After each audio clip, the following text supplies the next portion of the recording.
from in the darkness, I tripped over some sort of chain or rope of some kind and crashed into the concrete floor. I made a hasty attempt to hide out of fear that he heard me, and after a few minutes of silence, decided it was safe to move on. Eventually, I found a ladder that led up to a trap door in the floor of the room above where I was being kept. I pushed this open and peeked into emptiness.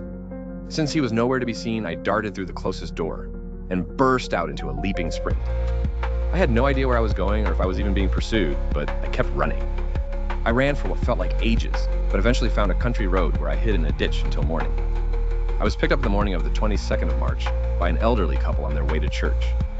They took me immediately to the police station, but I wasn't able to give any sort of description or direction to the house I was kept at. My family brought me home that morning, and after a long bath, I tried to fall asleep in my parents' bed. I've been terrified of the dark ever since, and was unable to sleep alone for years. I saw the man again 13 years later in a grocery store. I was then 21 years old and trying to get my life together. I stood in the checkout waiting to pay for my groceries when the man walked up behind me carrying a basket of goods. We made eye contact for a split second, and I recognized the chilling stare.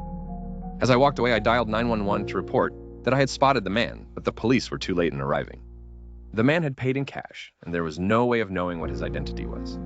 To this day, I sleep behind. Sadly, this is a completely true story, but I've only shared it with one other person before. I've been with the Reddit for some time now, so I know this is the right place for my story. Back some years ago, when I was in the 3rd grade, my mother, father, and I moved up to New Hampshire from North Carolina. We lived there for nearly 4 years. During the last year we lived there, my age being 10, weird things started happening that I just couldn't explain. Now note, all my life I'd been skeptical of the paranormal, but this changed my view on that forever. We lived in a tiny 2-bedroom apartment in a small 3-story building. The first things that happened were to my mother. She would be in the bathroom, unfortunately with the door open, and would watch the closet across the hall open and close itself. She would also watch towels pick themselves up slightly and just sit back down. Being a kid that questioned everything, I thought she was just shitting me, trying to scare me. If only that had been the case. I had a few friends spending the night with me, and we were playing school in my mom's room, since it was the biggest. It was dark and rainy outside, which sounds so cliche with this story. We had the window open due to our apartment being so hot, and we started to hear intense crying. It was sobbing almost. You could hear the cracking in the crying as it got so high-pitched. Being the nosy kids we were, we went over to the window to see what was going on.